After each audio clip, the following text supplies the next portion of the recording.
लेंगे जी प्रभु जी, पहले इनको ले लेंगे, ठीक है। हरे कृष्णा। हम भगवत गीता के 8वें अध्याय में पहुंच गए हैं। बहुत ही सुंदर अध्याय है, बहुत अच्छी तरह से समझाया गया है इसमें। इसमें अक्षर ब्रह्म योग, या आप कहिए भगवत प्राप्ति, भगवत प्राप्ति कैसे हमको होती है, क्या उपाय हैं उसके, क्या हम करें कि हम भगवत धाम जा सके, इसके बारे में बहुत सुंदर वर्णन है इस अध्याय में, भगवत गीता के 8वें अध्याय।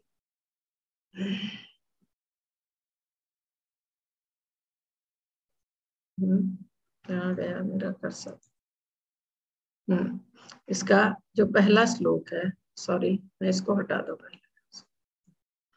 पहला श्लोक है 8वें अध्याय का। अर्जुन उवाच किं तत् ब्रह्म किम आध्यात्मम किम कर्म पुरुषोत्तम अधिभूतं च किम प्रोक्तम अधिदैवम च किम उच्यते। अर्जुन ने कहा, हे भगवान, हे पुरुषोत्तम, ब्रह्म क्या है, आत्मा क्या है, सकाम कर्म क्या है, यह भौतिक जगत क्या है, तथा देवता क्या है, कृपा करके यह सब मुझे बताइए। अर्जुन भगवान को पूछ रहे हैं कि ब्रह्म क्या है, आत्मा क्या है, सकाम कर्म क्या है, यह भौतिक जगत क्या है, इसके बारे में, और देवता क्या है। अर्जुन इन सब के बारे में जानना चाहता है। तो इसमें पहला उसने पूछा है ब्रह्म क्या है। ब्रह्म मतलब भगवान, ब्रह्म के लिए कहा है भगवान। एक उसको कहते हैं परम सत्य, परम सत्य है ब्रह्म, परमात्मा तथा भगवान के नाम से जाना जाता है, ऐसा बताया गया है। और इसमें कहा है जीवात्मा या जीव को भी ब्रह्म का कहा जाता है इसमें। तो इसमें कहा है कि 3 रूपों में, इसमें कहा है कि भगवान को या उनको ब्रह्म को 3 रूप में हम समझ सकते हैं भगवान को। पहला है ब्रह्म निराकार। ब्रह्म निराकार उसको है, उसको कहते हैं जो निर्विशेषवादी है, वो ब्रह्म ज्योति तक पहुंचना चाहते हैं, वो निराकार भगवान का ध्यान करते हैं, निराकार भगवान का वो ध्यान करते हैं। इसलिए कहा गया है ब्रह्म निराकार। ब्रह्म ज्योति जो है भगवान के शरीर से निकली हुई ज्योति है। ब्रह्म का मतलब भगवान, परमात्मा, तो उनके शरीर से जो निकली हुई ज्योति है उसको ब्रह्म ज्योति कहते हैं। और जहाँ कहा गया ब्रह्म निराकार, ब्रह्म निराकार क्योंकि ये लोग जो इनके आदि शंकराचार्य के फॉलोअर हैं, वो भगवान को निराकार रूप में ध्यान करते हैं, निराकार रूप में उनकी भक्ति करते हैं। उनका कहना है कि भगवान का रूप नहीं है, वो निराकार है, जो कि गलत है। भगवान भगवान राम के रूप में लीला करने आए इस धरती पर, भगवान कृष्ण के रूप में लीला की उन्होंने, चैतन्य महाप्रभु के रूप में लीला करने आए। और सबको पता है उनकी लीलाओं का, मथुरा में और ये नंद गांव में, द्वारिका में, सब। तो कोई कैसे ये मान सकता है कि भगवान का रूप नहीं है। लेकिन आदि शंकराचार्य के जो फॉलोअर हैं वो ऐसा मानते हैं, और वो तपस्या करते हैं, उसमें सफल हुए तो तब वो ब्रह्म ज्योति तक पहुंच पाते हैं, क्योंकि वो मार्ग कठिन है। दूसरा है परमात्मा रूप में, समझ सकते हैं परमात्मा रूप में भगवान प्रत्येक प्राणी के अंदर स्थित है। हर प्राणी मात्र के अंदर आत्मा के साथ परमात्मा रूप में भगवान स्थित है। तीसरा है भगवान जो षड ऐश्वर्य युक्त है। और भगवत प्राप्ति इसमें कहा गया है, भगवान या भगवत प्राप्ति यह सबसे उच्च है। यह है ब्रह्म के बारे में। ऐसे ही इस अध्याय में एक एक चीज का उत्तर दिया गया है। आत्मा के बारे में तो हमने दूसरे अध्याय में काफी विस्तार से पढ़ा है। इसमें सकाम कर्म, सकाम कर्म जो वो है जो हम अपनी खुशी के लिए करते हैं, अपने सुख के लिए, अपनी इच्छाएं पूरी करने के लिए, और सबसे बड़ा फल की इच्छा से, वो सकाम कर्म है। और आत्मा तो आपको पता है हर प्राणी के अंदर परमात्मा के साथ आत्मा स्थित है। आत्मा है इसीलिए हम चेतन है, आत्मा हमें चेतना देती है, तभी हमारा शरीर कार्य करता है। और आत्मा शरीर बदलती है, एक ही शरीर में नहीं रहती है। दूसरा है इसमें सकाम कर्म। और भौतिक जगत, भौतिक जगत ही वही है जहां हम सब हैं, यह भौतिक जगत है। और तथा देवता क्या, देवताओं है भगवान कृष्ण, भगवान विष्णु, भगवान राम। इन तीनों को छोड़कर सारे देवी देवता है। देवताओं में भी शिव जी का स्थान सबसे ऊपर है इसमें। और कृपा ये अभी भगवान बता रहे हैं, मैं थोड़ा सा मैंने बताया है। हे मधुसूदन, यज्ञ का स्वामी कौन है? यज्ञ का स्वामी है भगवान विष्णु, कहिए आप या कृष्णा कहिए। और यह शरीर में कैसे रहता है? शरीर में रहता है आत्मा के रूप में, प्रत्येक प्राणी के शरीर में रहता है आत्मा के रूप में। और मृत्यु के समय भक्ति में लगे रहने वाले आपको कैसे जान पाते? जो भगवान की भक्ति कर रहा है, भगवान के नाम जप का अभ्यास कर रहा है पूरी जिंदगी, अंत में उसे अवश्य ही भगवान का नाम याद आएगा, या भगवान का नाम उसकी जुबान पर आएगा, क्योंकि उसने पूरी जिंदगी अभ्यास किया है भगवान की भक्ति करते हुए। भगवान का ये जो आपका महामंत्र का जप करते हुए या भगवान के नाम का जप करते हुए वो भक्त पूरी जिंदगी अभ्यास कर रहा है। तो ये सत्य है कि अंत समय उसे भगवान का नाम अवश्य याद आएगा। और अगर उसको अंत समय भगवान का नाम याद आ गया, वो सीधा वैकुंठ धाम जाएगा।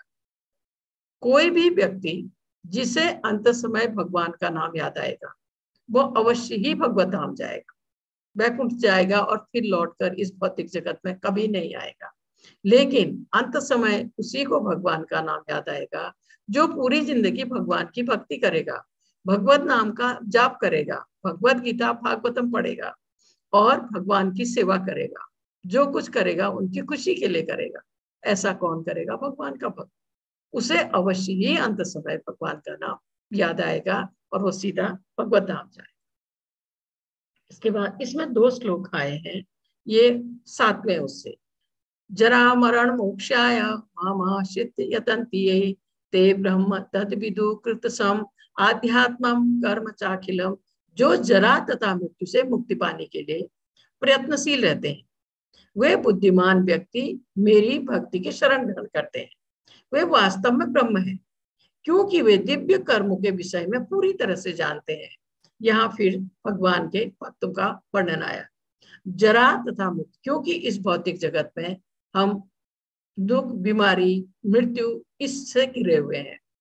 जरा मरण ये जो है इसमें, उससे हम घिरे हुए हैं। यहाँ इससे जो मुक्ति चाहता है, जो इस भौतिक बंधन से मुक्ति चाहता है, जो जन्म मृत्यु के चक्र से निकलना चाहता है, इसके लिए कहा गया है प्रयत्नशील रहता है वो इससे मुक्ति के लिए। वो विद्वान व्यक्ति मेरी शरण भक्ति की शरण ग्रहण करता है। क्योंकि जैसे हम जब शास्त्रों को पढ़ते हैं, पहले हमें मालूम ही नहीं होता है कि हम बंधन में हैं या देवता क्या है, भगवान क्या है। और जब तक व्यक्ति को ये पता नहीं होगा कि वो बंधन में है, तो वो कैसे जानेगा कि वो इससे कैसे निकले। तो इसलिए कहा है कि जब हम इन शास्त्रों को पढ़ते हैं, सुनते हैं, तब हमें अपनी स्थिति पता लगती है। और इन्हीं शास्त्रों में, जैसे भगवत गीता में ये भी बताया गया हम किस कारण बंधन है, कैसे हम बंधन में हैं, कैसे हम इससे निकल सकते हैं। अगर कोई व्यक्ति ये जान ले, इसलिए कहा गया है बुद्धिमान व्यक्ति मेरी भक्ति की शरण ग्रहण करते हैं, क्योंकि उनको ज्ञान हो जाता है कि इस बंधन से वो कैसे निकल सकते हैं। वो पूरी तरह समर्पित होकर भगवान की भक्ति करने लगते हैं, भगवान की शरण ग्रहण कर लेते हैं। उसमें कहा वे वास्तव में ब्रह्म है, क्योंकि वे दिव्य कर्मों के विषय में पूरी तरह जानते हैं, भगवान के बारे में जानते हैं, आत्मा के बारे में जानते हैं और भगवत भक्ति के बारे में जानते हैं। आध्यात्मिक जो मार्ग है, दिव्य मार्ग जो है, उसके बारे में जानते हैं और वो पूरी तरह समर्पित होकर भगवान की भक्ति करने लगते हैं, क्योंकि उन्हें इस जन्म मृत्यु के चक्र से निकलना है, इस भौतिक बंधन से निकलना है। इसलिए वो पूरी तरह समर्पित होकर भगवान की भक्ति करने लगते हैं। ऐसा इसमें बताया गया है। इस 29वें उसमें इसमें कहा है जन्म मृत्यु जरा व्याधि रोग जो इस भौतिक शरीर को सताते हैं।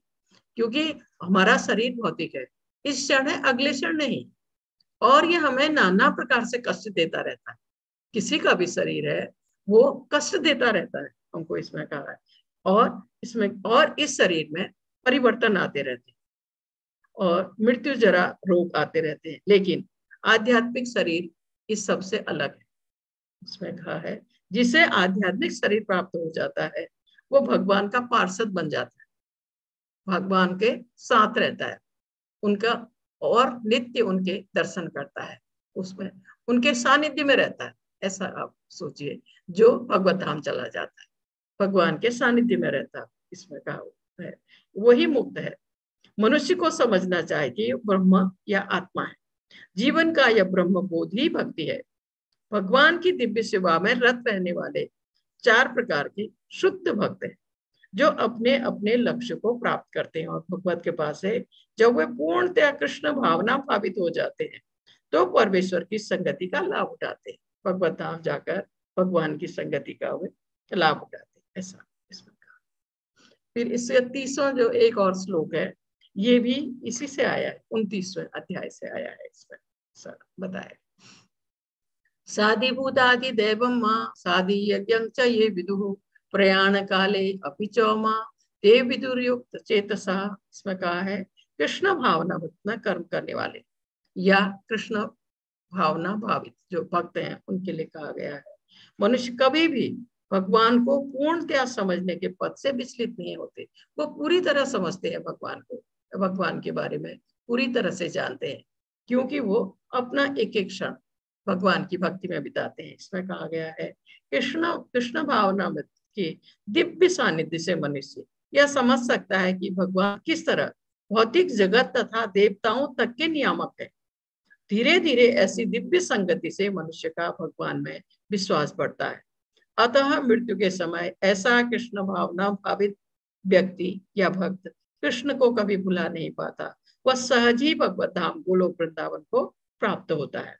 कृष्ण भावना का शुभारंभ ऐसे व्यक्तियों के सानिध्य से होता है जो कृष्ण भावना भावित होते हैं।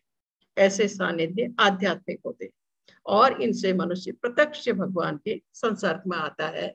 जैसे आप कृष्ण भावना भावित जो भक्त हैं, आप देखते हैं मंदिर में सुबह से 3:30 बजे उठते हैं वो भक्त, 3:30 बजे से रात तक 8:40 में आखिरी भगवान की शयन आरती होती है। भगवान को सुलाकर फिर वो सोते हैं और 3:30 बजे उठते हैं। दिन भर में उनका एक एक क्षण भगवान की भक्ति में जाता है। दिन भर वो भगवान के लिए उनकी सेवा में, उनकी भक्ति में पूरा अपना समय लगाते हैं। तो अगर हम जो भक्ति के मार्ग में आगे बढ़ने की कोशिश करते हैं तो ऐसे भक्तों का साथ अगर हमें मिल जाए, ऐसे भक्तों की कृपा अगर हमें मिल जाए तो भक्ति के मार्ग में आगे बढ़ने में सहजता हो जाती है। और ऐसा भगवान के अनन्य भक्त जो है उनको सहज ही अंत में जब अंत समय आता है तो और सहज ही उनकी जुबान पर भगवान का नाम आता है या उनके ध्यान में भगवान आते हैं, क्योंकि पूरी जिंदगी अभ्यास किया है उन्होंने भगवान के नाम के जप का, भगवान के ध्यान का। तो वो सीधे ही वो लोग वृंदावन या वैकुंठ धाम चले जाते हैं, ऐसा इसमें बताया। और उसके बाद यह है जैसे अर्जुन ने सवाल पूछे थे भगवान से, ब्रह्म आत्मा है, जीव अविनाशी जीवित इकाई, इसमें है आध्यात्म निकाय का नियंत्रण है जीव की प्रकृति। उसके बाद कर्म कार्य फलदायक गतिविधियां, वो है तन की ओर ले जाने वाले कार्य। कोई भी ऐसे कार्य जो हम अपनी खुशी के लिए, अपने शरीर के लिए, अपनी इंद्रिय तृप्ति के लिए करते हैं। अधिभूत सामग्री प्रकटीकरण, ये है भौतिक प्रकृति। और सुप्रीम डेमिगॉड जो है यूनिवर्सल फॉर्म, जिसमें सारे देवता शामिल है, सभी देव शामिल है। और त्याग का भोग करने वाला है परमात्मा। परमात्मा कहाँ रहता है? सभी के दिल में। और मृत्यु के समय कृष्ण को कैसे याद किया जाए, ऐसा हम कैसे क्या करें कि हमें अंत समय भगवान का नाम याद आ जाए, ऐसा हम क्या करें, ये पूछा गया है।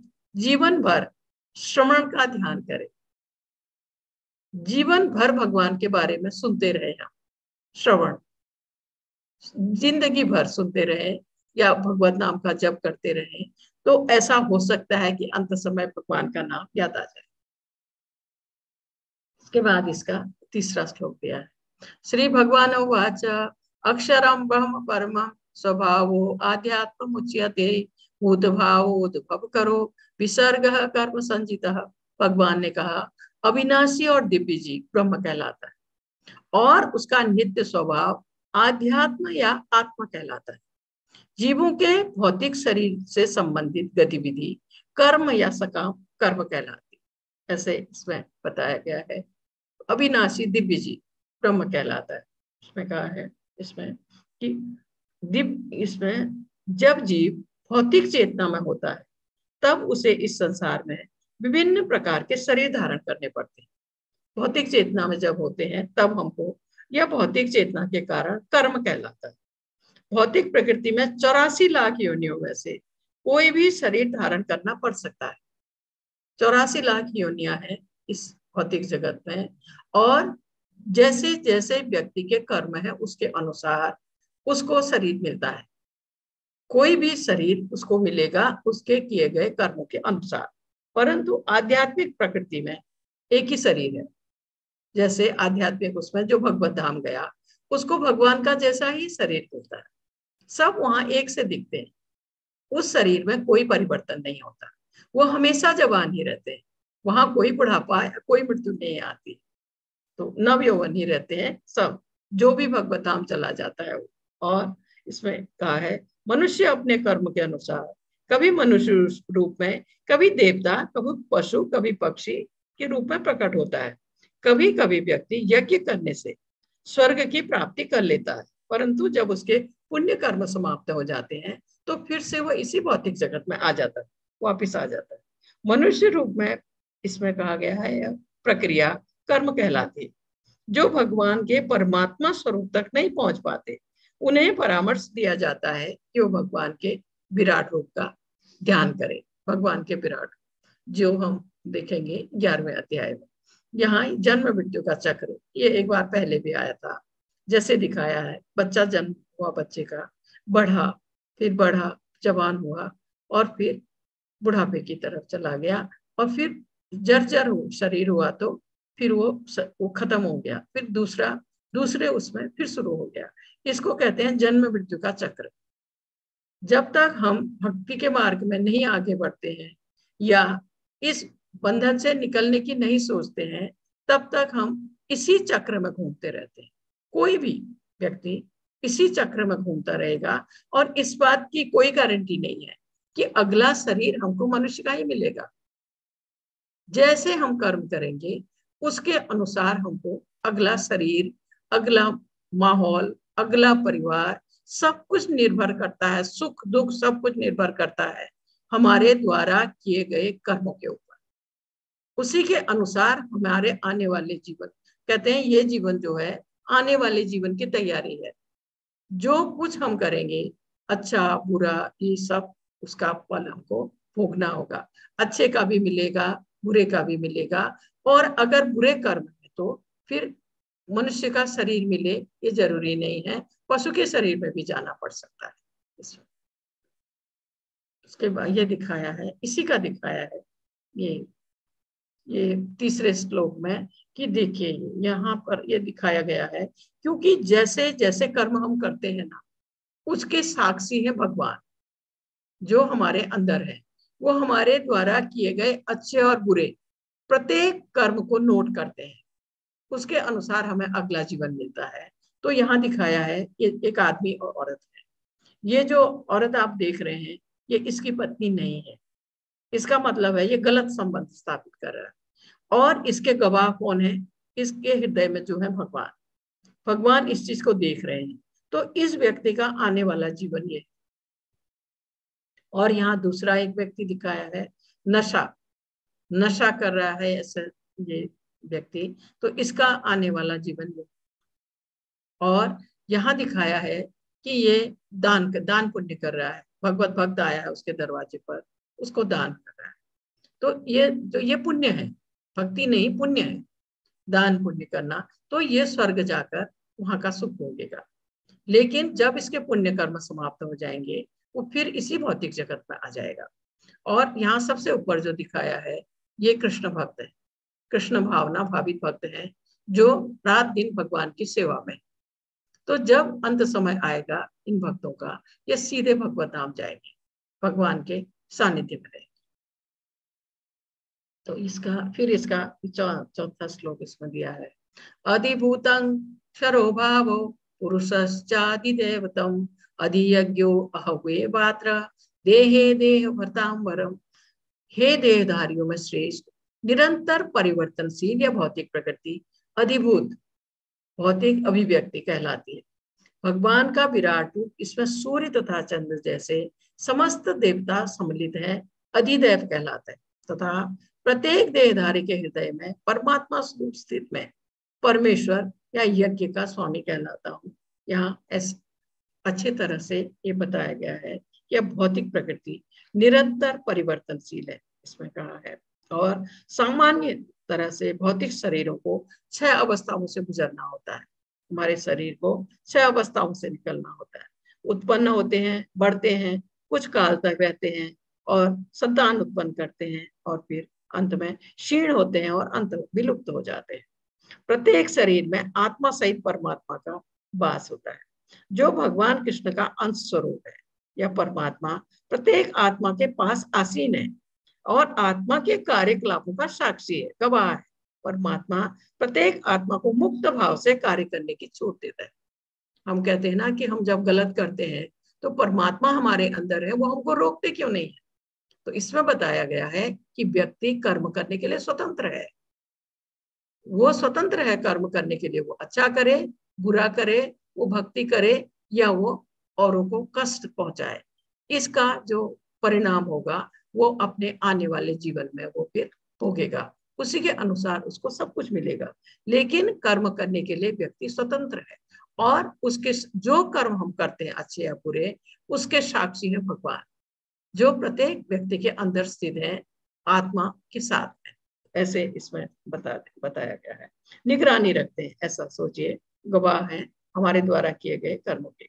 परमेश्वर के इन विविध रूपों को सारे कार्य जो है कृष्ण भावना भावित भक्त को स्वतः ही प्रकट हो जाते हैं। जो भगवान की दिव्य सेवा में लगा रहता है, जो नव दीक्षित भगवान के परमात्मा स्वरूप तक नहीं पहुंच पाता, अतः उन्हें परामर्श दिया जाता है कि वे विराट पुरुष का चिंतन करें, भगवान का चिंतन करें। विराट रूप है, जिनके पांव अधोलोक हैं, जिनके नेत्र सूर्य तथा चंद्र है, और जिनका सिर उच्च लोक में है, ऐसा समझाने के लिए कहा गया है। दूसरा, जहां परिवर्तन की बात आती है, जैसे मनुष्य के शरीर में 6 परिवर्तन होते हैं, तो जो ये कीड़े मकोड़े हैं, इनके शरीर में भी परिवर्तन होते हैं। ये भी जैसे थे वैसे नहीं रहते हैं, इसे समझाने के लिए दिया है। ये कीड़ा है, पहले इस दशा में, फिर ये इसमें बदला, और अंत में इसका शरीर इस तरह से बदल गया। तो जो 6 परिवर्तन मनुष्य के शरीर में आते हैं, ऐसे ही परिवर्तन औरों के भी, जानवरों के या कीड़े मकोड़ों के शरीर में भी आते हैं, ऐसा बताया गया। इसके बाद इसका 5वां श्लोक, अंत काले च मामेव श्रमणं मुक्त्वा कलेवरं यह प्रयाति मद्भावं याति नास्यत्र संशय। और जीवन के अंत में जो केवल मेरा स्मरण करते हुए शरीर का त्याग करता है, वह तुरंत मेरे स्वभाव को प्राप्त करता है, इसमें रंच मात्र भी संदेह नहीं। ये हमने पहले भी पढ़ा कि अंत समय जैसा हम सोचेंगे, जैसा हमारे ध्यान में आएगा, हमें वही वैसा ही शरीर मिलेगा। तो इसमें कहा है कि जो भगवान को याद करते हैं अंत समय, उनका श्रवण करते हैं, वो कौन करता है? भगवान के भक्त, उन्हीं को अंत समय भगवान की याद आती है, या उनकी जुबान से भगवान का नाम आता है, और वह तुरंत भगवत धाम जाते हैं, इसमें रंच मात्र भी संदेह नहीं। भगवान का जैसा शरीर प्राप्त होता है, वो सीधे भगवत धाम जाते हैं।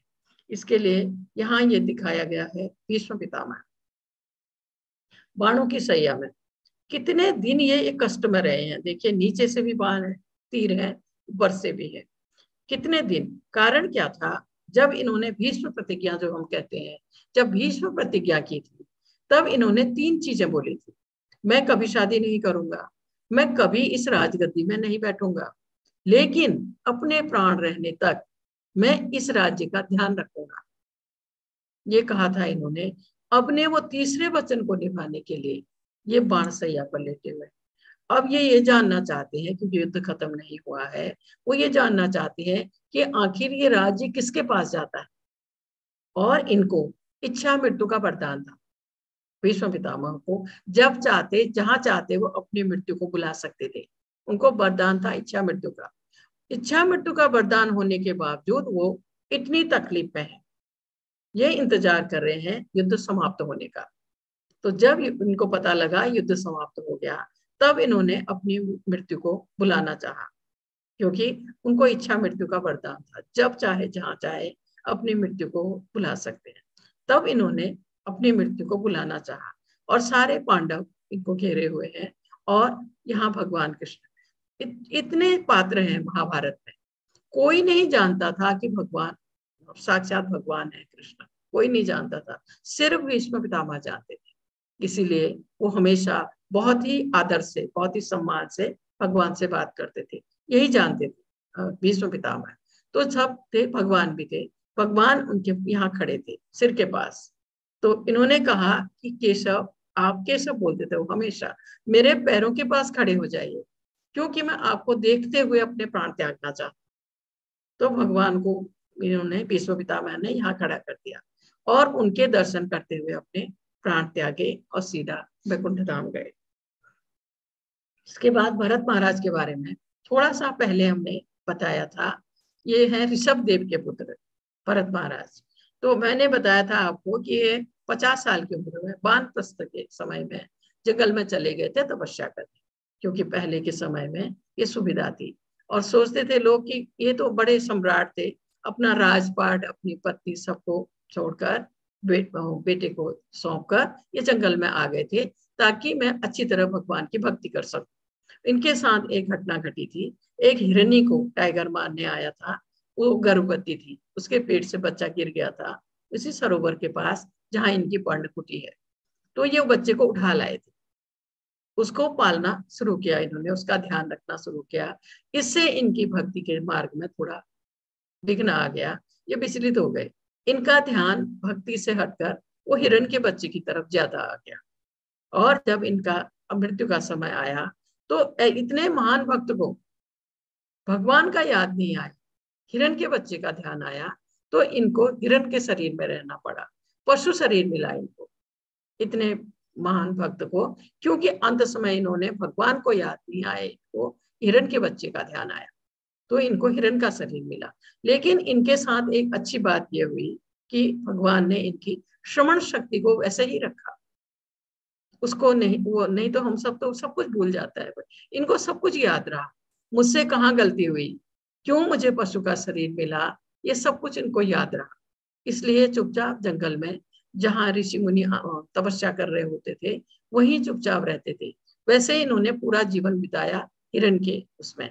उसके बाद इनको फिर ब्राह्मण के रूप में मनुष्य शरीर मिला, ब्राह्मण परिवार में इनको। और वहां इन्होंने क्या, वहां भी इनको श्रवण शक्ति इनकी पूरी रही, वहां भी ये कुछ नहीं भूले। तो वहां इन्होंने ऐसा दिखाया कि इनका नाम वहां जड़ भरत पड़ा, भरत महाराज का नाम जड़ भरत, क्योंकि ये ऐसा दिखाते लोगों को कि ना तो बोलते थे, ना ऐसा आभास दिखाते थे कि वे सुन रहे हैं, तो लोग समझते थे गूंगा बहरा है। इसलिए इनका नाम जड़ भरत रख दिया गया तीसरे उस जन्म में। तो वहां इनके पिता बल्कि बहुत दुखी रहते थे, इनसे मान ही थी, और भाई भाभी बहुत अच्छा व्यवहार इनके साथ नहीं करते थे। ये देखिए दिखाया है, ये हिरण के शरीर में जाते हुए और फिर हिरण से मनुष्य के शरीर में आते हुए, ऐसा इसमें दिखाया गया। तो ये बहुत चुपचाप जो काम इनको दे दो वो करते थे, और मन ही मन भगवान का ध्यान करते थे, और बोलते नहीं थे और ना ही विरोध करते थे किसी बात का। और ऐसा भी नहीं दिखाते थे कि उनको कुछ सुनाई दे रहा है, इसलिए सब उनको जड़ भरत भरत कहते थे। इनसे इनके भाई भाभी खेतों में काम कराते थे, किसी बात का ये विरोध नहीं करते थे। एक बार वहां कुछ डाकू आए, उनको कोई आदमी चाहिए था बलि के लिए, इसको इनको उठा के ले गए, बुला के ले गए, क्योंकि ये ना बोलते थे ना हाँ ना कुछ, चुपचाप चले गए। वो ले गए इनको मंदिर में, ले गए देवी के कोई, वहां इनके हाथ पर बांध दिए। और एक डाकू इनको मारने के लिए उठा तलवार लेके, जैसे ही वो इनको मारता, उस मंदिर से देवी निकली, उन्होंने सब डाकुओं को मार दिया और इनके हाथ पैर खोल के इनको आजाद कर दिया, भरत महाराज को। क्योंकि जो कोई इन्हें मारने जा रहा है तो भी ये विरोध नहीं करते भरत महाराज। और उसके बाद एक बार एक वो राजा रहोगुण वहां से निकले। राजा रहोगुण की जो पालकी उठाए हुए थे, चार कहार जो पालकी उठाते हैं उनको कहार कहते हैं, उनमें से एक बीमार हो गया। तो भरत उनको कहा, राजा ने कहा कि और ढूंढो, कहीं कोई आदमी ढूंढ के लाओ। तो वो इनको ले गए तो उस चौथे कहार की जगह इनको कहा पालकी उठाओ। अब ये पालकी उठा के तो चल रहे थे, लेकिन नीचे पैर बचा के चल रहे थे कि चींटी या कीड़ा कुछ ना दब जाए उनके पैर से, वो बचा के चल रहे थे। इससे क्या हुआ, राजा रघुवंश की पालकी हिलने लगी, कभी इधर कभी उधर। उनको बहुत गुस्सा आया, उन्होंने गुस्सा किया। तो पहली बार इन्होंने मुंह खोला, राजा रघुवंश के लिए मुंह खोला, बोला कि तुम राजा कहते हो अपने को, तीर्थ यात्रा के लिए जा रहे हो, लेकिन लोगों के कंधे में चढ़कर, ये कहाँ का न्याय है, कंधे में चढ़कर तुम तीर्थ यात्रा करने जा रहे हो। तो उनको लगा ये तो कोई विद्वान है, राजा रघुवंश। वो उन्होंने पालकी रुकवाई, नीचे उतरे, माफी मांगी इनसे, भरत महाराज से, और फिर और कुछ इनमें वार्ता हुई बीच में। तो उन्होंने कहा आप तो कोई विद्वान है, आप मेरे राज्य में चलिए और वहां मंत्री का पद संभालिए। पर इन्होंने मना कर दिया भरत महाराज ने। तो दूसरा जीवन इनका इस तरह से बीता। अंत में फिर ये भगवत धाम गए भरत महाराज। तो इसमें दिया है, यंग यंग वापि समरन भाव तजन्ते कलेवरम तंग तमेवेति कौन्तेय सदा तद भाव भावितः। हे कुंती पुत्र, शरीर त्यागते समय मनुष्य जिस जिस भाव का स्मरण करता है वह उस भाव को निश्चित रूप से प्राप्त होता है। अंत समय हमें जिस चीज का ध्यान आए हमें वही शरीर मिलेगा। अगर भगवत भक्त है, पूरी जिंदगी अभ्यास किया है भगवत नाम का जप करने का, भगवान के बारे में सुनने का, महामंत्र का जप करने का, तो हो सकता है उसको भगवान का नाम याद आएगा, वो सीधा भगवत धाम जाएगा। और दान पुण्य किया है, देवताओं की पूजा की है, वेदों के अनुसार कोई यज्ञ हवन किया है, तो उसको देवताओं का जैसा शरीर मिलेगा, देवलोक जाएगा। और अगर मनुष्य जैसे परिवार में, संबंधियों में, किसी में कोई अति प्रिय है, उसका ध्यान अंत समय अगर व्यक्ति को आएगा तो वो मनुष्य योनि में आएगा फिर से। और अगर उसने घर में जैसे ना हम कुत्ता बिल्ली पालते हैं, खरगोश पालते हैं, तो कहा है कि पालना बहुत अच्छी बात है, बुरा नहीं है, लेकिन उनसे अति स्नेह बुरा है। क्योंकि अंत समय अगर भगवान के नाम की जगह आपको वो जानवर, क्योंकि अति स्नेह है उससे, उसका ध्यान आ गया तो हमें पशु का शरीर मिलेगा, जानवर का शरीर मिलेगा। तो ये कहा गया है कि अंत समय जो कुछ हमें ध्यान में आएगा हमें वही शरीर मिलेगा। यहाँ बताया गया है जिस जिस भाव का हम स्मरण करें उस भाव को निश्चित रूप से प्राप्त होगा, ऐसा कहा गया इसमें। इसके बाद एक महाभारत से छोटा सा दृष्टांत इसमें लिया गया है कि संसार की सबसे विचित्र चीज क्या है, संसार में सबसे विचित्र चीज क्या है, सबसे आश्चर्यजनक चीज क्या है संसार में। इसके लिए कहा गया है कि जैसे ये लोग वनवास में थे, पांचों पांडव, द्रौपदी को प्यास लगी, पानी ढूंढा तो एक जगह सरोवर दिखा। तो सहदेव से शुरू करके चारों भाई एक एक करके वहां गए।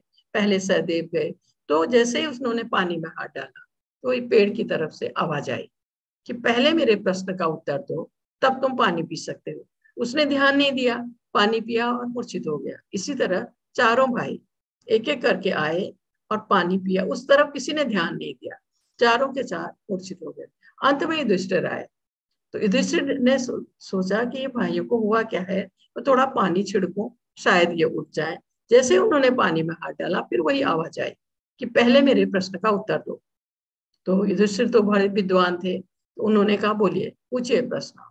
तो उस व्यक्ति ने पूछा संसार की सबसे आश्चर्यजनक चीज क्या है, संसार में सबसे आश्चर्यजनक। तो जो युधिष्ठिर ने उत्तर दिया, इसमें लिखा है सैकड़ों हजारों जीवित संस्थाएं हर पल मौत से मिलती है, लेकिन फिर भी एक मूर्खतापूर्ण जीवन जीने वाला खुद को मृत्यु हुन समझता है। वो सोचता है मैं तो कभी मरूंगा ही नहीं, मुझे तो कभी मृत्यु आएगी ही नहीं, और मृत्यु के लिए तैयार नहीं होता। यह इस दुनिया की सबसे अद्भुत चीज है। देखते हैं ना, उसकी मृत्यु हो गई, उसकी हो गई, परिवार में भी होती है और जानने वालों में भी होती है, लेकिन उसके बाद भी हम ये सोचते हैं कि ये मृत्यु हमको तो नहीं आएगी, और ना ही हम उसके लिए अपने को तैयार करते हैं। ये संसार की सबसे अद्भुत चीज है, ऐसा इसमें कहा गया। इसके बाद इसका 7वां श्लोक है, तस्मात् सर्वेषु कालेषु मामनु स्मर युद्ध च मयार्पिता बुद्धिर मामे वैश्य संशय। ऐतवे हे अर्जुन, तुम्हें सदैव कृष्ण रूप में मेरा चिंतन करना चाहिए, साथ ही युद्ध करने के अपने कर्तव्य को भी पूरा करना चाहिए। अपने कर्मों को मुझे समर्पित करके तथा अपने मन एवं बुद्धि को मुझ में स्थिर करके तुम निश्चित रूप से मुझे प्राप्त करोगे, ऐसा इसमें बताया गया है। भगवान ने इसमें अर्जुन को कहा है कि सदैव कृष्ण रूप में मेरा चिंतन करना चाहिए, प्रत्येक को हमेशा भगवान का चिंतन करना चाहिए, साथ ही अपना कर्तव्य, क्योंकि जहां अर्जुन का कर्तव्य है युद्ध करना, हम सबका जो भी कर्तव्य है उसको भी पूरा करना है, जो हमारे फर्ज है उसको भी पूरा करना है, पर भगवत भक्ति भी करनी है। बिना भगवत भक्ति के इस भवबंधन से निकलने का और कोई उपाय नहीं है। अपने कर्मों को मुझे समर्पित करके जो भी कर्म कर रहे हैं उनको भगवान के चरणों में, उसका फल, उससे होने वाला लाभ को उनके चरणों में रखें और अपने मन एवं बुद्धि को मुझ में स्थिर करके निश्चित रूप से मुझे प्राप्त करोगे। अपने मन को हमेशा, जैसे हम हाथ से काम करते हैं तो मन से भगवान को ध्यान कर सकते हैं, भगवान का जप मन ही मन कर सकते हैं। तो इसमें कहा है जो व्यक्ति भगवत भक्ति करेगा, जो उनका ध्यान करेगा हमेशा और उनकी सेवा करेगा, तो इसमें कहा निश्चित रूप से मुझे प्राप्त करोगे। भगवान कह रहे हैं उसको अवश्य ही अंत में भगवत धाम मिलेगा। के बाद 8वां श्लोक दिया है, अभ्यास योग युक्तेन चेतसा नानि गामिनः परमं पुरुषम दिव्यम याति पार्थ अनुचिंतयन्। हे पार्थ, जो व्यक्ति मेरा श्रवण करने में अपना मन निरंतर लगाए रखकर अविचलित भाव से भगवान के रूप में मेरा ध्यान करता है, वह मुझको अवश्य ही प्राप्त करेगा। भगवत प्राप्ति आज का जो टाइटल है इस अध्याय का, एक एक चीज, एक एक शब्द अच्छी तरह समझाया गया है। इतने पर भी अगर हम नहीं समझते तो ये हमारा दुर्भाग्य है। इतनी सुंदर ढंग से भगवत गीता में एक एक चीज हमको समझाई गई है। इसमें कहा है जो व्यक्ति मेरा श्रवण करने में अपना मन निरंतर लगाए रखकर अविचलित भाव से भगवान के रूप में मेरा ध्यान करता है, वह मुझको अवश्य ही प्राप्त करेगा। इसमें कहा है भगवान के नाम का जप तथा श्रवण करने के अभ्यास से मनुष्य के कान, जीव तथा मन व्यस्त रहते हैं। जब हम जप करते हैं तो हमारे कान है, सुनते हैं, जीव है, बोलती है, मन ध्यान लगाता है, तो तीनों ही व्यस्त रहते हैं। इसमें कहा गया इस ध्यान का अभ्यास अत्यंत सरल है, इससे परमेश्वर को प्राप्त करने में सहायता मिलती है। मनुष्य भगवान का चिंतन किसी भी रूप में, जैसे नारायण, कृष्ण, राम आदि के रूप में कर सकता है। इससे वह शुद्ध हो जाता है और निरंतर नाम जप करते रहने से वह अंत में भगवत धाम को जाता है। हमारा मन बहुत ही चंचल है, फिर भी हमें प्रयत्न करके मन को कृष्ण चिंतन में लगाना चाहिए। यदि हम निरंतर कृष्ण का चिंतन करते रहे तो जीवन के अंत में कृष्ण जैसा शरीर मिलेगा या सीधे भगवत धाम जाएंगे। इसके बाद यहाँ अजामिल के बारे में आया है। ये भगवान का भक्त था अजामिल, परम भक्त। बहुत लंबा विस्तार से वर्णन है भागवत महापुराण में अजामिल के बारे में। कृष्ण भावना भावित भक्त था वो लंबे समय तक, लेकिन एक दिन ये भगवान के लिए फूल लेने जंगल गया था, तो वहां इसने एक नवविवाहित जोड़े को कुछ ऐसे हरकतें करते देखा।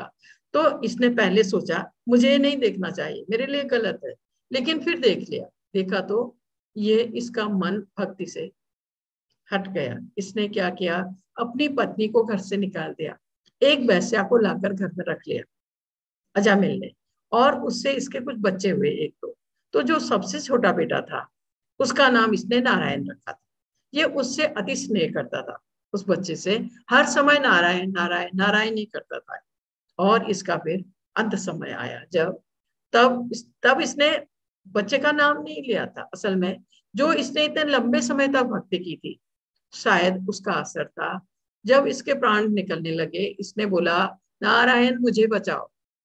वो इसने भगवान के लिए बोला नारायण मुझे बचाओ। क्योंकि इसका बच्चा तो छोटा सा था, वो थोड़ी इसके लिए कुछ कर सकता था। नारायण मुझे बचाओ, इसने भगवान का नाम लिया अंत समय। और जब इसकी मृत्यु हुई तो देव भगवान के पार्षद भी आए, यमदूत भी आए, और इन दोनों में बहुत लंबे समय तक बहस चली। जो यमदूत आए उन्होंने कहा ये पहले भक्त था, लेकिन बाद में ये पद से विफल हो गया था और इसने फिर भक्ति नहीं की, इसको हम ले जाएंगे। और जो भगवान के पार्षद आए थे उन्होंने कहा कि इसने अंत समय नारायण का नाम लिया, इसलिए इसको हम ले जाएंगे। इन दोनों में लंबे समय तक बहस हुई। उसके बाद यमराज को पूछा, इनके जो यमदूत आए थे इन्होंने, कि यहाँ ये भगवान के पार्षद आए, हम क्या करें। तो यमराज ने कहा अगर वो वहां है तब तुम्हारा वहां कोई काम नहीं है। तो वापस बुला लिया और ये सीधा भगवत धाम पहुंच गया अजामिल। इसमें उसके बाद इसका 9वां श्लोक है। मनुष्य को चाहिए कि परम पुरुष का ध्यान सर्वज्ञ, पुरातन, नियंता, लघुतम से भी लघुतर, प्रत्येक के पालन करता, समस्त भौतिक बुद्धि से परे, अचिंत्य तथा नित्य पुरुष के रूप में करे।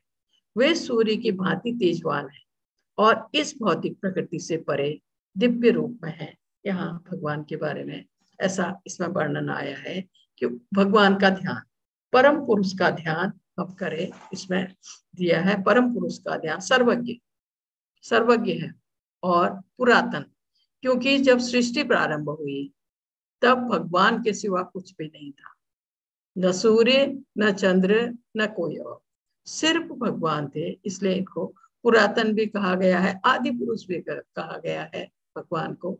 और नियंता, लघुतम से भी लघुतर, प्रत्येक के पालन करता, चींटी से लेकर हाथी तक हर प्राणी के ये पालनहार है, इसमें कहा गया है। और समस्त भौतिक बुद्धि से परे है, इनका भौतिक कुछ भी नहीं, सब कुछ दिव्य है भगवान का।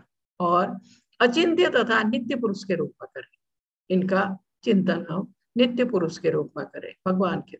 वे सूर्य की भांति तेजवान, भगवान के शरीर से इतनी तेज रोशनी निकलती है जिससे इनका जो धाम है वैकुंठ धाम, उसी रोशनी से प्रकाशमान है। वहां न सूर्य है, न चंद्र है, न लाइट है, न वहां अग्नि है, कुछ भी नहीं है। जो भगवान के शरीर से जो ज्योति निकलती है उससे पूरा वैकुंठ धाम प्रकाशमान है। इसलिए कहा है जो सूर्य की भांति तेजवान है और इस भौतिक प्रकृति से परे दिव्य है। वो इस भौतिक जगत में लीला करने अवश्य आते हैं। वो इस भौतिक जगत के, हम कहते हैं ना कि वो कण कण में है, हर जगह है, हर जगह व्याप्त है, लेकिन इसके बाद भी भौतिक प्रकृति से परे है, वो दिव्य है। क्योंकि वो दिव्य है, उनका कुछ भी भौतिक नहीं है भगवान का। यहाँ दिखाया है सब देवता भगवान के ध्यान में है। और यहाँ शिव जी हमेशा भगवान राम के ध्यान में रहते हैं, हमेशा। इसका 15वां श्लोक दिया है इसमें। मामुपेत्य पुनर्जन्म दुखालय मसा स्वगतम नाप्नुवन्ति महात्माना संशितिम परमागता। मुझे प्राप्त करके महापुरुष जो भक्ति योगी है कभी भी दुखों से पूर्ण इस अनित्य जगत में नहीं लौटते, क्योंकि उन्हें परम सिद्धि प्राप्त हो चुकी होती है। इसमें कहा गया है इसमें कि महापुरुषों के लिए, भक्ति योगी के लिए, जो भगवान की भक्ति करते रहे हैं, उनके लिए कहा गया है वो फिर से इस दुखों से पूर्ण अनित्य जगत कभी नहीं लौटते, वो सीधे भगवत धाम जाते। इसमें कहा गया है, भगवान कहते हैं हे अर्जुन, जो भी भक्त परम सिद्धि प्राप्त करता है वह फिर इस मृत्यु लोक में नहीं आता, वह भगवान के लोक में, कृष्ण लोक में या गोलोक वृंदावन को प्राप्त होता है। ब्रह्म संहिता में इस परम धाम को आनंदमय चिन्मन रस कहा गया है। यह ऐसा स्थान है जहाँ की सब वस्तुएं परम आनंद से पूर्ण है, यहाँ कुछ भी भौतिक नहीं है। कृष्ण के इसमें परम धाम को वैकुंठ या गोलोक वृंदावन कहा गया है। भक्ति के द्वारा ही यहाँ प्रवेश संभव है। और जो लोग स्वर्ग तथा और उच्च लोकों को जाते हैं वो फिर भौतिक जगत में लौट कर आते हैं। और किसी भी उच्च लोक, जैसे ब्रह्मा जी के लोक हो गए सत्यलोक, वहां से भी और किसी ये देवलोक, स्वर्ग लोक से भी, हर लोक से वो लौट कर फिर यहीं आते हैं। किसी भी उच्च लोक से। लेकिन जो एक बार भगवत धाम चला जाता है वो फिर लौटकर इस भौतिक जगत में कभी नहीं आता, इसमें ऐसे कहा गया है। और इसके लिए भगवत धाम के बारे में और फिर दिखाया है, इस जगत में सर्वोच्च लोक से लेकर निम्नतम सारे लोग दुखों के घर है, जहां जन्म तथा मरण का चक्कर लगा रहता। किंतु हे कुंती पुत्र, जो मेरे धाम को प्राप्त कर लेता है वह फिर कभी जन्म नहीं लेता है। यहाँ तक कि आपका ये जो हमारे देवता है वो भी अमर नहीं, प्रलय होता है तो देवलोक भी चला जाता है। अवश्य उनकी उम्र बहुत बड़ी है पर अमर नहीं, जैसे ब्रह्मा जी है वो भी अमर नहीं है। तो इसलिए कि सिर्फ जो भगवत धाम जाता है वो फिर इस भौतिक जगत में नहीं आता है। इसमें दिखाया है आपका युद्ध में स्वर्ग और फिर ये नीचे नरक। ये तो युद्ध में, वैसे स्वर्ग में सुखी सुख है, वहां युद्ध वगैरह नहीं होते हैं। लेकिन जो इंद्र के सिंहासन के लिए वहां भी कुछ ना कुछ ये रहता है। जैसे विश्वामित्र जब तपस्या कर रहे थे तो इंद्र को डर लगा कि वो मेरा स्थान ले लेंगे, तब उन्होंने मेनका को भेज के विश्वामित्र की तपस्या को भंग कर दिया था। इसी तरह से तो इसलिए यहाँ भी कुछ थोड़ा बहुत रहता है। और युद्ध में पृथ्वी में तो आपको पता है युद्ध हुआ तो ऐसे ऐसे बम है, ऐसी ऐसी चीजें हैं कि पूरा ही तहस नहस हो जाएगा। और नीचे है नरक, जैसे हम जहां हम हैं पृथ्वी में, इससे 6 लोक नीचे, 6 लोक नीचे हैं, अतल वितल सुतल तलातल महातल। और सबसे नीचे जब 6 लोक खत्म हो जाते हैं उसके बाद 28 नरक है। तो वो हमारा गोलोक चार्ट जब आएगा मैं आपको फिर बताऊं। ये ब्रह्मा जी का दिया है, मानव गणना के द्वारा ब्रह्मा के एक दिन की अवधि ये है, आप गिन सकते हैं तो इतना है। और जब ब्रह्मा जी का दिन प्रकट होता है जीवों की यह भीड़ अस्तित्व में आती है और ब्रह्मा जी के रात के आगमन पर उनका सर्वनाश हो जाता है।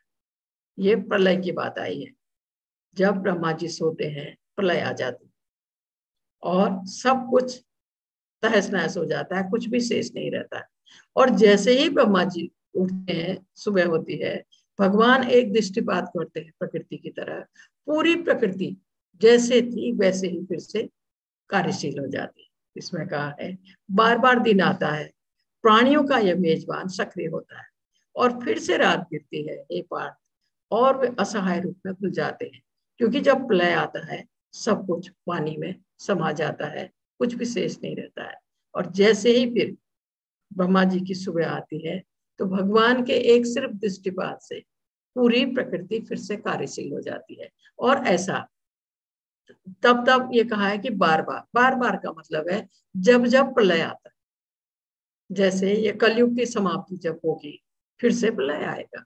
क्योंकि कलयुग की उम्र अभी बहुत बड़ी है, 4,32,000 साल इसकी उम्र है कलयुग की, जिसमें से सिर्फ 5,117 साल ही ने अभी निकले।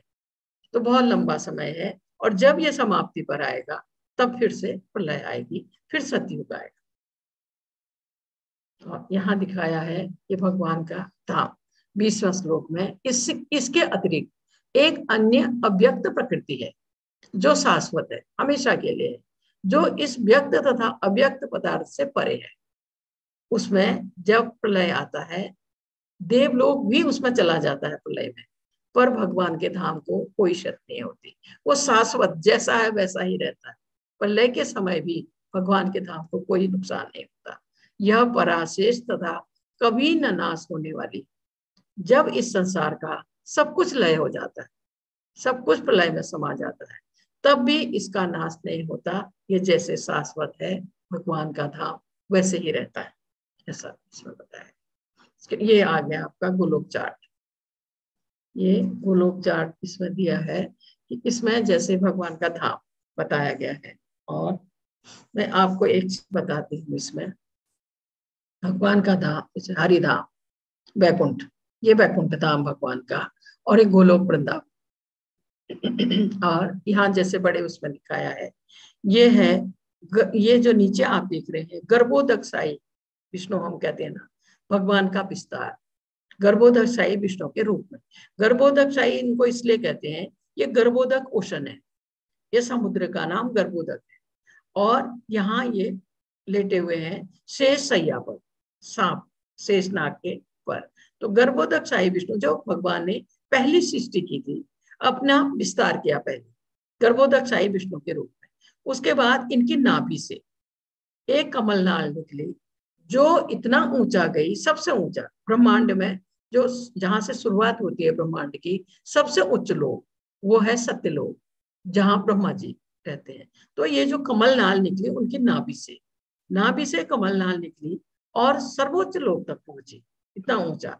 यहाँ कमल का फूल उत्पन्न हुआ और उस कमल के फूल के ऊपर ब्रह्मा जी उत्पन्न हुए। ये भगवान के द्वारा की गई पहली सृष्टि थी। बल्कि जब ब्रह्मा जी इसमें उत्पन्न हुए तो इन्होंने सोचा मैं यहाँ आया कहाँ से हूँ, मैं जरा पता तो करूं। तो ये कमल इसको नाल को पकड़ के बहुत नीचे तक गए, क्योंकि ये बहुत ही ऊंचे में, बहुत नीचे तक गए, पर उन्हें कुछ पता नहीं लगा। उनको दो शब्द सुनाई दिए, तप। तब उन्होंने काफी समय तक तपस्या की। उसके बाद भगवान ने उनको सृष्टि का काम दिया, वो भी भगवान की सहायता से ही ब्रह्मा जी ने फिर सृष्टि प्रारंभ की। ये भगवान के द्वारा की गई पहली सृष्टि है। तो इसके बारे में आप, बहुत छोटा इसमें लिखा है, ये काफी चीजें आपको इसमें से पता लग जाएंगी। ये पीडीएफ आएगा आपको, फिर आप इसको देख सकते हैं। और यहाँ दिखाया है कि भगवान तो हमेशा, हाँ एक चीज और मैं आपको बताना भूल गई, जैसे इस पृथ्वी लोक में हम हैं, भूलोक है ना ये पृथ्वी लोक, इससे जो लोग ऊपर हैं वो मैं आपको बताती हूँ। पहला पृथ्वी लोक से ऊपर है भूवर लोक, हमारे ऊपर जो लोक है भूवर लोक है, उसमें भूत और यक्ष रहते हैं। उसके बाद स्वर्ग लोक आता है जिसमें देवता लोग रहते हैं। हमारे पृथ्वी लोक से पहला लोक भूत और यक्षों का है। उसके बाद जो लोक आता है उसमें देवता रहते हैं। उसके बाद आता है महर लोक, महर लोक में भृगु है। उसके बाद जनालोक आता है, उसमें प्रजापति रहते हैं। और फिर तपोलोक आता है, तपोलोक में सनत कुमार, ये जो ब्रह्मा जी के 4 पुत्र हैं उनके लिए है। और उसके बाद सत्यलोक आता है, सत्यलोक जो ब्रह्मांड में सबसे ऊंचा लोक है ब्रह्मांड में, उसमें ब्रह्मा जी रहते सत्यलोक। और ऐसे ही नीचे भी जहां हम है पृथ्वी, उससे नीचे है अतल है, पहला पृथ्वी के नीचे का लोक। अतल में दानव, माया दानव रहते हैं। वितल में दानव रहते हैं। सुतल में बलि महाराज, बलि महाराज की स्टोरी कभी समय होगा मैं आपको सुनाऊंगी। सुतल में बलि महाराज रहते हैं। तलातल में माया दानव रहते हैं। और महातल में नागा रहते हैं। और रसातल में दैत्य रहते हैं। पाताल में नागा वासुकी रहते हैं। और इसके बाद जो पाताल आता है उसके बाद है 28 नरक, उसके बाद नीचे 28 नरक। ये आपको इस गोलोक चार्ट में मिल जाएगा, बहुत छोटा सा लिखा होगा कहीं पर इसमें। और ये है भगवान का धाम, यह है गोलोक वृंदावन। यहाँ भगवान की लीलाएं ऐसे ही चलती रहती हैं जैसे लीला उन्होंने यहाँ पृथ्वी पे वृंदावन में की थी। ये गोलोक वृंदावन है। आप देखिए गायों के साथ है भगवान, और यहाँ माखन चोरी हो रही है। माँ यशोदा छड़ी लेके उनको डांटने के लिए आ रही है, और यह भगवान छिप रहे हैं। तो ये ऐसी लीला भगवान की गोलोक वृंदावन में चलती रहती है। इसके बाद दिया है, ये एक आया है मुकुंद माला शोत्र से, इसमें दिखाया है Kulashekhara, the prayer of king Kulashekhara. कोई राजा कुलशेखरा थे, उन्होंने भगवान से विनती की है, हे कृष्ण कृपया मेरे मन को तुरंत अपने कमल के फूलों के पैरों की ओर जाने दे, जैसे कि राजहंस कमल के फूलों के तने में प्रवेश करता है। जब मेरी अंतिम सांस के समय मेरा गला हवा, पित्त और कफ की क्रिया से संकुचित हो जाता है, तो मैं आपको कैसे याद रख सकूंगा। ये राजा कुलशेखरा भगवान को कह रहे हैं कि आप मुझे अभी मृत्यु दे दो, मैं अभी आपके चरण कमलों की ओर आना चाहता हूँ। क्योंकि आप जानते हैं जन्म और मृत्यु दोनों ही कष्टकारक है, बहुत कष्टकारक है। जन्म भी मृत्यु भी। जन्म तो हम जन्म के बाद भूल जाते हैं, वो कष्ट याद नहीं रहता है।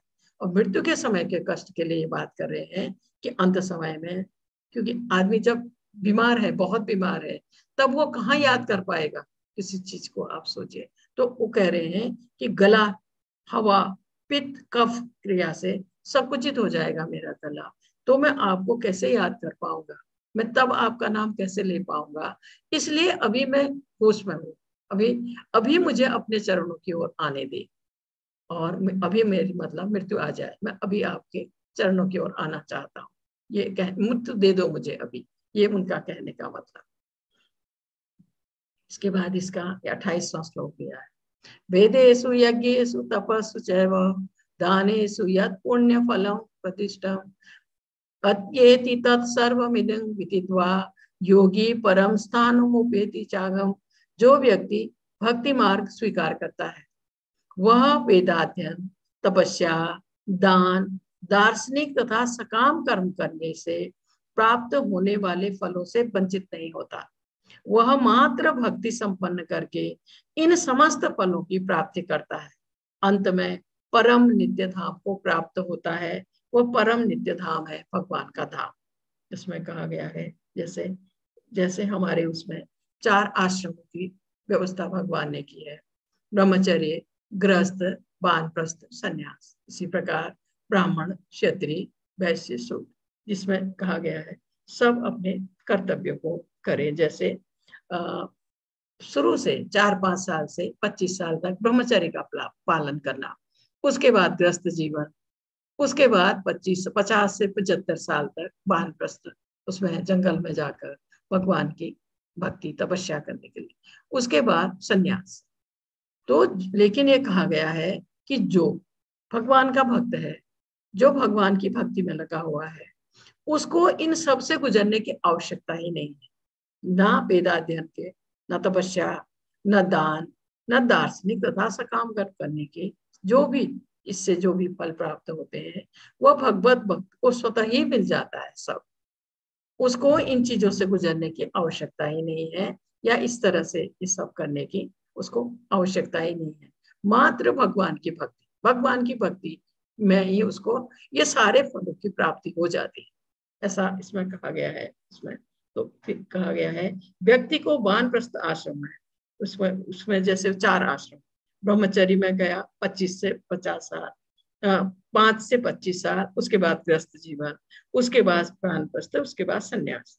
तो इन सारी अवस्थाओं से भक्त को गुजरने की आवश्यकता ही नहीं है, वो सिर्फ भगवत भक्ति से भगवत धाम जा सकता है। ये सारे फल उसको इसमें मिल जाते हैं। तो उसमें कहा है, तो इसके लिए कहा गया है कि उच्च लोगों को जाते हैं जो लोग ब्रह्म या ब्रह्म ज्योति तक जो लोग जाते हैं, वो लोग के लिए कहा गया है कि जैसे ब्रह्म ज्योति तक जो लोग पहुंचते हैं, निराकार भगवान की पूजा करते हैं, उनको मोक्ष तो मिलता है, मोक्ष तो मिलता है, लेकिन वो भगवत धाम नहीं पहुंच पाते।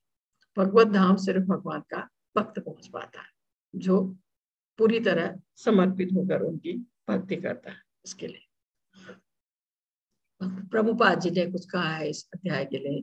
कृष्ण भावनामृत की विशेषता यह है कि मनुष्य एक ही झटके में भक्ति करने के कारण मनुष्य जीवन के विभिन्न आश्रमों के अनुष्ठानों को पार कर जाता है, लेकिन भक्तों की संगति आवश्यक है। 7वें से लेकर 12वें तक के अध्याय भगवत गीता के सार रूप हैं, जिन्हें हम कल से पढ़ रहे हैं। प्रथम 6 अध्याय तथा अंतिम 6 अध्याय इन मध्यवर्ती 6 अध्यायों के लिए आवरण मात्र। यदि कोई गीता के इन 6 अध्यायों को भक्त की संगति में भली भांति समझ लेता है, तो उसका जीवन समस्त तपस्याओं, यज्ञों, दानों, चिंतनों को पार करके महिमा मंडित हो उठेगा, क्योंकि केवल कृष्ण भावनामृत के द्वारा उसे इतने कर्मों का फल प्राप्त हो जाता है। केवल भगवत भक्ति के द्वारा ही उसे इन सब चीजों का फल प्राप्त हो जाता है। जिसे भगवत गीता में तनिक भी श्रद्धा नहीं है, उसे किसी भक्त से भगवत गीता समझनी चाहिए, मनोधर्मियों से नहीं। हरे कृष्णा, हरे कृष्ण।